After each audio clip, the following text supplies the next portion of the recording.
আসসালামু আলাইকুম ওয়া রাহমাতুল্লাহি ওয়া বারাকাতুহু।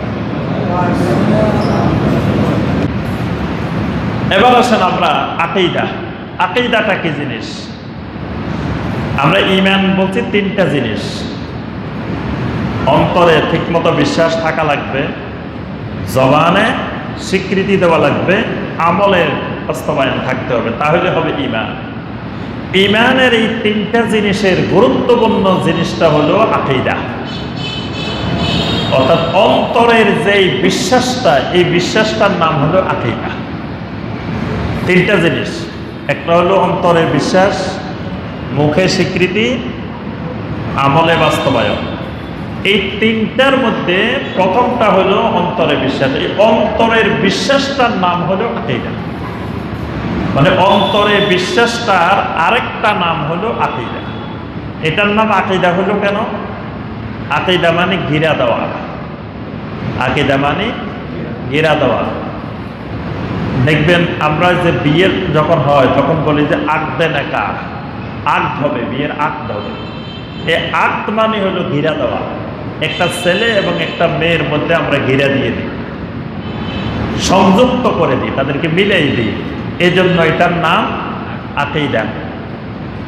মানুষের বিশ্বাসটা, কালটা এমন একটা জিনিস, সে এই অন্তরে যে বিশ্বাস পোষণ করে, সেই বিশ্বাসের সাথে মিল রেখে তার সকল কথাবার্তা কার্যক্রম পরিচালিত হয়।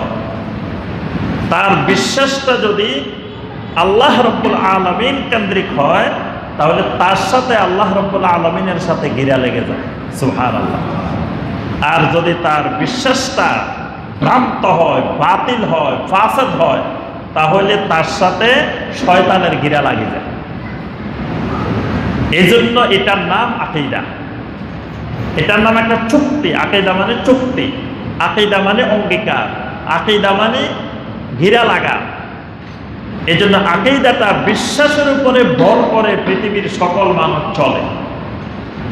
যার বিশ্বাস যদি না হয়, বিশ্বাস যদি ঠিক মতো না হয়, তাহলে ওই লোক এক পা সামনের দিকেও আগাইতে পারবে না। মানে সমগ্র পৃথিবীতে মানুষের যে বিচরণ, মানুষের যে চলাফেরা, সম্পূর্ণ নিয়ন্ত্রণ করে আকীদা, নিয়ন্ত্রণ করে বিশ্বাস। মানুষ বিশ্বাস করে প্রথমে, যখন তার পেটে খিদা লাগে, এই খিদার অনুভবটা চলে যায় ব্রেনে। তখন ব্রেনে যাওয়ার পরে তার ভিতরে আকীদা তৈরি হয়, তার ভিতরে বিশ্বাস তৈরি হয় যে আমার এখন খাওয়া লাগবে, খাইলে আমি সুস্থ থাকবো, না হয় আমি অসুস্থ হয়ে যাব, চলাফেরা করতে পারবে না। এই আকীদা, বিশ্বাসটা তার ভিতরে প্রথমে ঢুকে, তারপরে সে খায়। যদি এই আকীদা তার ভিতরে না আসতো, সে খাইতো না, কোনোদিন খাওয়া দাওয়া করতো না, তার যদি আকীদা না থাকতো। আকীদা না থাকলে কোনো লোক বাজারে যেত না। তার আগে বিশ্বাস যে আমার এই জিনিস দরকার, এটা সাবদি বাজারে গেলে পাওয়া যাবে। আগে তার আকীদা ঢুকে, তারপরে সে বাজার পর্যন্ত হাঁটে যায়, রিক্সা যায়, সিএনজিতে যায়। যদি আকীদা আগে না হইতো, তাহলে ওই বাজারে সে যাইতো না। আজকে এই মসজিদে যারা আসছেন, তারাও কিন্তু আকীদার কারণে আসছেন। আগে বাড়িতে যখন শুনছেন আজকে মাগরিবের পরে এই উত্তরপাড়া পরাজিকান্দা এই মসজিদে আজকে দ্বীনি হালাকা হবে, আলোচনা হবে, এবার আপনার ভিতরে একটা আকীদা ঢুকছে, বিশ্বাস ঢুকছে। আপনি বিশ্বাস করছেন যে এখানে গেলে কোরআন সুন্নাহর কিছু কথা শুনলে আমার উপকার হবে, আমার লাভ হবে। এই আকীদা, বিশ্বাসটা ঢুকার পরে আপনি এবার বাড়ি থেকে রওনা দিচ্ছেন, বাড়ি থেকে এখানে আসছেন। যদি আকীদা মজবুত না হইতো, আপনার বাড়ি থেকে আগে যদি আকীদা না ঢুকতো অন্তরে, তাহলে আপনি মসজিদ পর্যন্ত আসতে পারতেন। অনেকে শোনার পরেও কিন্তু এখানে আসা নাই, সে আগে আকীদা নির্ধারণ করতে পারে নাই। এখানে আসলে তার লাভ কতটুকু, ক্ষতি কতটুকু, কি, এটা সে নির্ধারণ করতে পারে নাই। ওই নির্ধারণ করতে না পারার কারণে সেই পর্যন্ত আসতে পারে না। আপনি এখান থেকে আবার বাড়িতে যাবেন, এটাও আকীদার উপরে নির্ভরশীল। আপনি যদি মনে করেন যে আমার আর বাড়ি যাওয়া দরকার নাই, এখানেই থাকি যাই, তাহলে আপনি আর বাড়ি যেতে পারবেন না। আগে বিশ্বাস করবেন না আমার মসজিদ এখানে থাকার জায়গা না, এখানে আলোচনা শুনতে আসছি, আমার থাকার জায়গা বাড়িতে, এই বিশ্বাস আগে ঢুকবো, তারপর আপনি বাড়ি যেতে পারবেন। এইভাবে দুনিয়ার প্রত্যেকটি জিনিস, প্রত্যেকটি কর্মকাণ্ড আকীদার উপরে নির্ভরশীল। আকীদা না হলে সমগ্র পৃথিবী অচল হয়ে যেত। এই জন্য আল্লাহ রাব্বুল আলামিন মানুষকে বানাইছেন কিসের জন্য? ইবাদতের জন্য। আর ইবাদতের কেন্দ্রবিন্দু, ইবাদতের সেন্টার পয়েন্ট হলো কালব। এই জন্য আল্লাহ রাসূল সাল্লাল্লাহু আলাইহি ওয়াসাল্লাম বলছেন, আলা ইন্না ফিল জাসাদে মুদগা ইযা সালুহাত সালুহাল জাসাদু কুল্লু ওয়া ইযা ফাসাদাত ফাসাদাল জাসাদু কুল্লু আলা ওয়া হিয়াল কালব। শোনা, মানুষের শরীরের ভিতরে এমন একটা গোশতের টুকরা আছে, এটা ঠিক হলে সব কিছু ঠিক থাকে, এটার মধ্যে গন্ডগোল দেখা দিলে সব গন্ডগোল হয়ে যায়, সব নষ্ট হয়ে যায়। আলা ওয়া হিয়াল কালব, এটা হলো কালব। অর্থাৎ কালবটা হলো ইবাদতের কেন্দ্রবিন্দু, ইবাদতের মারকাজ, ইবাদতের সেন্টার পয়েন্ট। মূল জায়গা ইবাদতের কোথায়? কালবের ভিতরে। এই জন্য আল্লাহ রাব্বুল আলামিন কোনো বান্দার চেহারার দিকে তাকান না, আল্লাহ পাক কোনো বান্দার ধন সম্পদ প্রভাব প্রতিপত্তির দিকে তাকান না। তাকান কোন দিকে? ওয়ালাকিন ইয়ানজুরু ইলা কুলুবিকুম ওয়া আমালিকুম। আল্লাহ রাব্বুল আলামিন তাকান হলো তোমাদের অন্তরের দিকে, কালবের দিকে। কারণ সমস্ত ইবাদত নিয়ন্ত্রণ করে, কন্ট্রোল করে কালবের ভিতরে। আল্লাহ পাক এমন একটা জিনিস ইবাদতের জন্য বানাইছেন মানুষের কালবের শরীরের ভিতরে, যেটা ক্ষণে ক্ষণে মুহূর্তে মুহূর্তে পরিবর্তন হয়। আর এই কালকে নিয়ন্ত্রণকারী হলেন একমাত্র আল্লাহ রাব্বুল আলামিন। তাহলে এই কালব এমন একটা জিনিস আল্লাহ পাক বানাইছেন, এটা ইবাদতের কেন্দ্রবিন্দু। আর ইবাদতের মূল জিনিস হলো আকীদা। ইবাদতের মূল হলো আকীদা। আপনি আকীদা না হলে আল্লাহর একটা ইবাদতও করতে পারবেন না।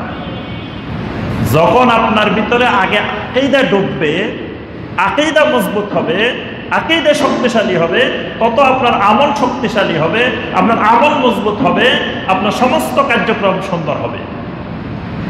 এই জন্য আমলের আগে, আপনার সবকিছুর আগে আপনার আকীদা বিশুদ্ধকরণ সবচাইতে জরুরি। আচ্ছা, আমাদের দেশে সিগারেটের গায়ে লেখা থাকে, একটা জিনিস লেখা থাকে, কি লেখা থাকে বলেন তো দেখি? ধূমপান বিষপান লেখা থাকে না? দেখছেন না? ধূমপান বিষপান। আচ্ছা, কথাটা কিন্তু সব সিগারেটের গায়ে লেখা আছে। আচ্ছা, এটা লেখার পরে সিগারেট কি বিক্রি কম হয় না বেশি হয়? বেশি হয়। তাহলে ধূমপান করা আর বিষপান করা সমান কথা, কি বলেন? তো এখন যেই লোকটা ধূমপান করে, ওই লোকটাকে আপনি গিয়ে বলেন যে ভাই শোনেন, এই বিষ খাইলে নাকি মানুষ মরে যায়। তো যে জিনিস আপনি একবার তো খেয়ে দেখা দরকার, আপনি বুঝবেন কেমনে বিষ খাইলে যে মানুষ মরে যায়?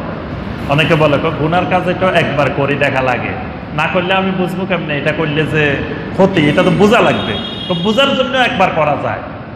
তো বোঝার জন্য যদি একবার গুনাহ করা যায়, তাহলে তো একবার বিষও খায় দেখা যায় আসলে এটা কি, কেমন ক্ষতি করে, কেমনে মানুষ মরে, একবার দেখা দরকার না?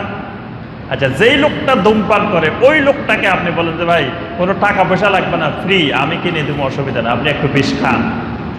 ওই লোকটা খাবে? রাজি হবে? আচ্ছা, তো এই লোকটা এখানে লিখে দিলাম আমি ধূমপান বিষপান, ধূমপান করতেছে কিন্তু বিষপান করতেছে না। এটা কিসের কারণে? আকীদার কারণে, বিশ্বাসের কারণে। তার অন্তরে আগে বিশ্বাস ঢুকছে ধূমপান করলে মানুষ এইভাবে মরে না, বিষপান করলে সাথে সাথে মরে যাবে। এই আকীদা তার অন্তরে মজবুত হয়ে গেছে। মজবুত হওয়ার কারণে লোকটা ধূমপান করে কিন্তু বিষপান করে না।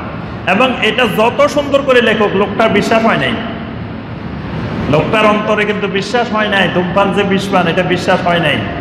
এই আকীদা তার অন্তরে মজবুত হয় নাই। এটা কথার কথা আপনি লিখে রেখেছি। তো কত লোক আপনার ধূমপান করে না, তারও তো হার্ট অ্যাটাক হয়, তারও তো এটা হয়। আমি অনেকের সাথে কথা বলে দেখছি যে ভাই এটা তো অনেক ক্ষতিকর, এটা খান কেন, এটা তো হারাম। তবে মিয়া যারা খায় না তাদেরও তো রোগ ব্যাধি হয়। আমি খাই বলে রোগ ব্যাধি হয় তা তো না, যারা খায় না এদেরও তো হয়, যারা নিরামিষ বুঝি, যারা তো গরু গোশত খায় না, এইসব কিছুই খায় না, এদেরও তো হার্ট অ্যাটাক হয়, এদেরও তো কত সমস্যা হয়।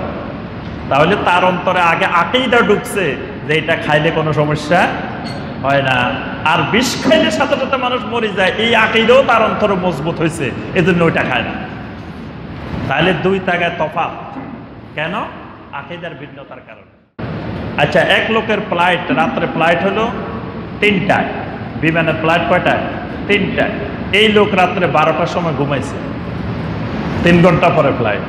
এই লোক একটু চোখ বন্ধ করে আবার ঘড়ি দেখে, একটু চোখ বন্ধ করে আবার ঘড়ি দেখে, 3 ঘন্টার মধ্যে 30 বার উঠছে। এই লোকের অন্তরে বিশ্বাস ঢুকছে, আকীদা এত মজবুত হয়েছে, আমি যদি কোনো কারণে ঘুমাই যাই তাহলে কিন্তু বিমান চলে যেতে পারে, আমাকে রেখে চলে যাবে, আর চলে গেলে আমার চাকরি বাকরি, আমার সম্পদের, আমার কিছু ক্ষতি হওয়ার সম্ভাবনা আছে। এই ক্ষতিটা এবং এই চলে যাওয়াটা তার ভিতরে এত মজবুত আকীদা স্থাপন করছে, এই লোক 3 ঘন্টার মধ্যে 30 বার জাগ্রত হয়েছে ঘুম আসা। ওই একই লোকটার সামনে আপনি বলেন যে আল্লাহ পাক সূরা আল মুদ্দাসসিরের 43 নম্বর আয়াতে কারিমে আল্লাহ পাক বলছেন, মা সালাকাকুম ফি সাকার ক্বালু লাম নাকু মিনাল মুসাল্লিন। জাহান্নামীদেরকে জিজ্ঞাসা করা হবে, কেন তোমরা জাহান্নামে আসলা? জাহান্নামীরা বলবে, 1 নম্বর কারণ হলো আমরা নামাজি ছিলাম না, মুসল্লি ছিলাম না। ওই মানুষটার সামনে জীবনে কতবার ফজরের ওয়াক্ত চলে গেছে, একবারও লোকটা উঠে ঘড়ির দিকে তাকায় নাই, দেখে নাই ফজরের ওয়াক্ত যায় না যায়, অথচ ফজরের ব্যাপারে বলা হয়েছে তার 1 ওয়াক্ত সালাত চলে গেলে সে জাহান্নামে যাবে। তাহলে কেন সে নামাজের সময় তাকাইলো না, দেখলো না? তার বিশ্বাস ভিতরে মজবুত হয় নাই, তার বিশ্বাসের দুর্বলতা। নামাজ না পড়লেও অসুবিধা নাই, একসময় মাপ চাইলে আল্লাহ সব মাফ করে দিব। তার ভিতরে বিশ্বাস ঢুকে গেছে, মিয়া জোয়ানকালে পড়া লাগে না, বৃদ্ধকালে একবারে তওবা করে সব মাপ লেভেল। কিন্তু বিমানেরটা পরে আবার আমাকে নিয়ে যাইব বা আমার ক্ষতি হবে না, এই বিশ্বাস তার অন্তরে ওইভাবে ঢুকে নাই। ঢুকছে যে এটা ক্ষতি হবে, ক্ষতিটা মজবুত আকীদা, মজবুত বিশ্বাস হয়ে গেছে, কিন্তু আখিরাতের বিষয়টা, জাহান্নামে যাওয়ার বিষয়টা তার অন্তরে মজবুত হয় নাই। এই তফাৎগুলো দেখবেন সমাজে, একটু গভীরভাবে তাকালে দেখবেন, এই যত মানুষের মধ্যে কার্যক্রম পরিচালিত হয়, যেই বিষয়ের উপরে আকীদা যত মজবুত, ওই কাজটা মানুষ তত মজবুতভাবে করে, আর যেটার ব্যাপারে আকীদা যত দুর্বল, ওই কাজটাও হয় তত দুর্বল। সমস্ত কিছু আকীদা কন্ট্রোল করে। এজন্য ইসলাম আকীদাকে এত গুরুত্ব দিয়েছে। এজন্য সমস্ত আম্বিয়া আলাইহিমুস সালাম দুনিয়ার মানুষের কাছে ঈমানের দাওয়াত দিয়েছেন, আমলের দাওয়াত দেন নাই। কোন নবী দেখবেন না মানুষের কাছে যায় বলছে যে আমার উম্মত তোমরা এই আমল করো, এই আমল করো, এই আমল করো, এরকম বলছেন।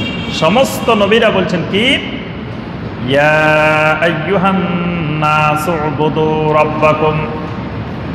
সমস্ত নবীরা গিয়ে বলছেন, ইয়া কওমি উবুদুল্লাহ মা লাকুম মিন ইলাহিন গায়রু, ইয়া আইয়ুহান নাস কুলু লা ইলাহা ইল্লাল্লাহ তুফলিহু। হে দুনিয়ার মানুষ, তোমরা বলো লা ইলাহা ইল্লাল্লাহ, আল্লাহ ছাড়া সত্যিকারের কোনো মাবুদ নাই। তুফলিহু, এই কথা যদি বলো তাহলে দুনিয়াতেও তুমি সফল, আখিরাতেও সফল। সুবহানাল্লাহ। দুনিয়ার মানুষ, যেই লোকটা এই কথাটা বলছে, যেই লোকটা ঘোষণা দিছে আশহাদু আল্লা ইলাহা ইল্লাল্লাহু ওয়াহদাহু লা শারীকা লাহু ওয়া আশহাদু আন্না মুহাম্মাদান আবদুহু ওয়া রাসূলুহু, রাত্রে ঘোষণা দিছে, ঘোষণা দেওয়ার সাথে সাথে তার পুরো জিন্দেগির পরিবর্তন শুরু হয়ে গেছে। আগের দিন ফজরের সময় সকালবেলা সে উঠতো না, আজকে সকালবেলায় সে আর ঘুমে থাকে না, আলাপ মেরে উঠে যায়। আগের দিন রাত্রে তাহাজ্জুদের সময় সে উঠে নাই, আজকে রাত্রে তাহাজ্জুদের সময় সে উঠে গেছে। আগের দিন সে কত মিথ্যা কথা বলতো, আজকে আর সে মিথ্যা কথা বলে না। আগের দিন সে কত রকমের ঘুষ সুদ লেনদেন, বিভিন্ন খারাপ অবৈধ লেনদেনের সাথে জড়িত ছিল, আজকে আর জড়িত হয় না। তার পুরা জিন্দেগির পরিবর্তন এনে দিছে এই কালেমাটাই। এক কালেমা পড়াই দিছেন আম্বিয়া আলাইহিমুস সালাম, এই কালেমার বিশ্বাসটাই, আকীদাটাই তার পুরা জিন্দেগি পরিবর্তন করে দিছে। আকীদা এত শক্তিশালী জিনিস, খালি আকীদাটা ঘুরে দিবেন, আকীদাটা মজবুত করে দিবেন, আকীদাটা বিশুদ্ধ করে দিবেন, আপনি আর কিছু করা লাগবে না। আকীদাই তার পুরো জিন্দেগি পরিবর্তন করে দিবে। আমরা ছোটবেলা থেকে একটা গল্প শুনতাম, রাত্রে ছেলে ঘুমানোর সময় ছোট শিশু মাকে বলতেছে, আম্মা রাত্রে আমার টয়লেটে ধরলে আমাকে একটু জাগায় দিয়ে, রাত্রে যখন আমার টয়লেটে যাওয়ার দরকার হইব আমাকে একটু জাগায় দিয়ে। মা বলতেছে, বাবারে টয়লেট এমন এক জিনিস, আমি তোমার জাগানো লাগবে না, তোমার টয়লেটেই তোমার জাগায় দিবে। মা জাগানো লাগবে না, মা জানবেও না কখন টয়লেটের দরকার, তুমি উঠে দৌড় দিবা, তোমার টয়লেটেই তোমার জাগায় দিব। ঈমান এমন এক জিনিস, এই ঈমান যদি বিশুদ্ধ আকীদার সাথে কারো অন্তরে ঢুকে, এটা এত প্রভাবশালী, এত শক্তিশালী, ওই ঈমান তার পুরো জিন্দেগিটা পরিবর্তন করে দিবে, তাকে আর কিছু দাওয়াত দেওয়া লাগবে না। এই জন্য আম্বিয়া আলাইহিমুস সালাম প্রথমে তাকে শুধু সহিহ আকীদার দাওয়াত দিতেন, ঈমান বিশুদ্ধকরণের দাওয়াত দিতেন।